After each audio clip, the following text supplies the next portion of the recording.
फजर के बाद ये दो काम कर लो, रिज़्क़ के बंद दरवाज़े खुल जाएंगे। प्यारे बहन भाइयों, आज की ये वीडियो दो किस्म के लोगों के लिए ख़ास है और इन लोगों की ज़िंदगी को बदल कर रख देगी। पहले किस्म के लोग वो जो कि गुर्बत से तंग आ चुके हैं और गुर्बत से निजात हासिल करना चाहते हैं, जबकि दूसरे किस्म के लोग वो जो बहुत जल्द दौलतमंद बनना चाहते हैं।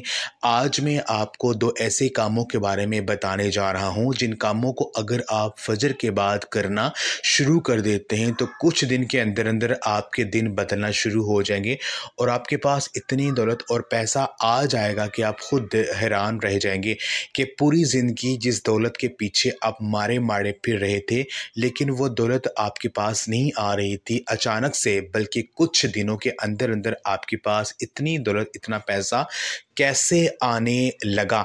कुरान पाक में अल्लाह ताला इरशाद फरमाते हैं कि इंसान को वही कुछ मिलता है जिसके लिए इंसान कोशिश करता है।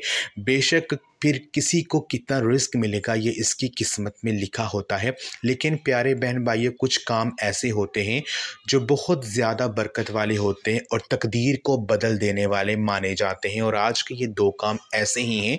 फजर के बाद अगर आप इन दो कामों को करना शुरू कर देते हैं तो आप अपनी आंखों के सामने अपनी किस्मत को खुद बदलता देखेंगे। प्यारे दोस्तों, रिज़्क़ तकसीम करने वाले जो फरिश्ते होते हैं वो नमाज फजर के वक़्त हमारा रिस्क लेकर हमारे घर पे आते हैं। अब जो लोग फजर की नमाज अदा करने उठते हैं, ये फरिश्ते इन लोगों का रिस्क तो इन्हें थमा जाते हैं, लेकिन जो गफलत की नींद सोए होते हैं तो फिर वो सोते ही रह जाते हैं। इनके नसीब का जो रिस्क होता है वो कभी भी इन तक नहीं पहुंच पाता, जिसके बाद वो लाख मेहनत कर लें कभी भी अपनी ज़िंदगी में कामयाब नहीं हो पाते। और इस चीज़ को भी याद रखेंगे, एक रिस्क में ना सिर्फ दौलत और पैसा शामिल है बल्कि ज़िंदगी की जितनी भी खुशियां हैं, फिर चाहे अच्छी बीवी हो, नेक औलाद हो, या फिर अच्छा घर हो, या फिर अच्छी सेहत हो, ये तमाम चीज़ें भी रिज़्क़ में ही शुमार होती हैं। इतना बदकिस्मत होता है वो शख्स जो कि अपनी किस्मत में लिखी इन तमाम खुशियों से सिर्फ इसलिए महरूम हो जाता है कि वो फजर के वक़्त सो रहा होता है। इसलिए सबसे पहले नंबर पर तो कोशिश किया करें कि फ़जर की नमाज़ अदा करना अपना मामूल बना लें, क्योंकि फिर जो शख्स फजर के वक़्त उठता है और फजर की नमाज़ अदा करता है, ज़िंदगी में वो कभी नाकाम नहीं होता है। तो प्यारे बहन भाइयों, फजर की नमाज़ अदा कर लेने के बाद आपने जो सबसे पहला काम करना है वो है रिज़्क़ की तस्बीह का पढ़ना। रिज़्क़ की तस्बीह जो कि सुब्हानल्लाहि व बिहम्दिही सुब्हानल्लाहिल अज़ीम है।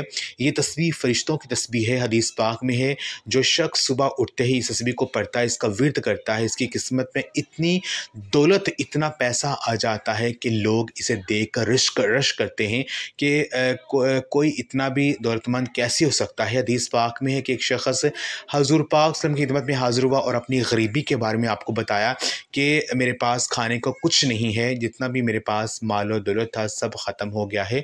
तो हजूर पाक सल्लल्लाहु अलैहि वसल्लम ने यही तस्बीह आपको सुबह पढ़ने को बताई। उन साहब ने चंद दिन ये अमल किया और इसके मौजज़े देखकर बहुत हैरान हुआ और आप सल्लम को आकर इस अमल के बारे में बताया कि इस अमल ने मेरी ज़िंदगी को बदल दी है। मुझे अल्लाह ने इतना ज़्यादा पैसा और रिज़्क़ दिया है कि समझ नहीं आता कहाँ रखूँ, कहाँ संभालूँ। इस अमल से ना सिर्फ मैं अमीर हुआ बल्कि मेरे हमसाए भी अमीर हो गए, अल्हम्दुलिल्लाह।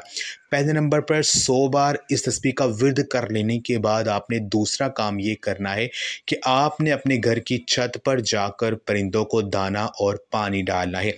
परिंदों के लिए दाना और पानी रखने में तो आपका 1 रुपया नहीं लगने वाला है, लेकिन अक्सर लोगों का एतराज़ होता है कि हमारे तो खुद खाने के लाले पड़े हुए हैं, भला हम परिंदों के लिए दाना कहाँ से ला कर रखें।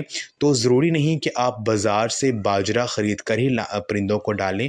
बेशक अगर आपके पास रोटी का एक टुकड़ा पड़ा हुआ है, इस रोटी के टुकड़े के छोटे छोटे पीस करके आप इस किसी बर्तन में डालकर परिंदों के लिए रख लें। और इस चीज़ को हमेशा याद रखें कि सदका कभी भी इसकी कीमत देकर नहीं दिया जाता, बल्कि सदका आपकी नीयत से होता है।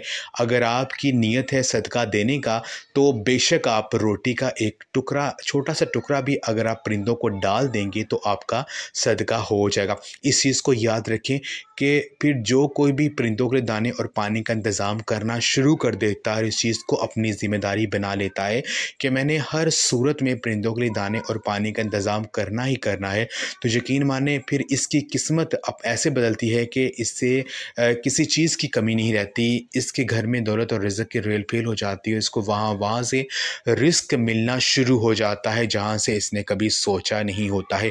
परिंदों को दाना और पानी डालना कैसे आपकी तकदीर बदल देता है, इसके बारे में बाबा फ़रीद गंजशकर रहमतुल्लाह अलैह का कहना था कि जो शख्स भी परिंदों के लिए दाना और पानी रखना शुरू कर देता है, तो परिंदों की किस्मत यानी परिंदों का जो नसीब होता है, वो इस शख़्स के साथ जुड़ जाता है, क्योंकि ज़ाहिरी बात है कि वो परिंदों के लिए दाने और पानी का इंतज़ाम कर रहा है, जिसके बाद फिर परिंदे इस शख़्स के लिए दुआ करना शुरू कर देते हैं कि या अल्लाह ये शख़्स हमारे लिए पानी और खाने का इंतज़ाम करता है, या अल्लाह तुम इसे इतना अता फ़रमाओ, इतना रिज़्क़ अता फ़रमाओ कि इसके पास रिज़्क़ की कमी ना रहे।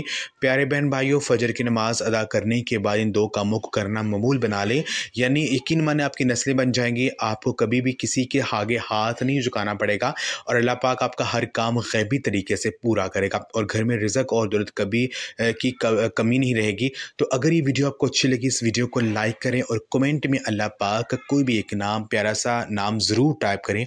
जज़ाकल्लाह।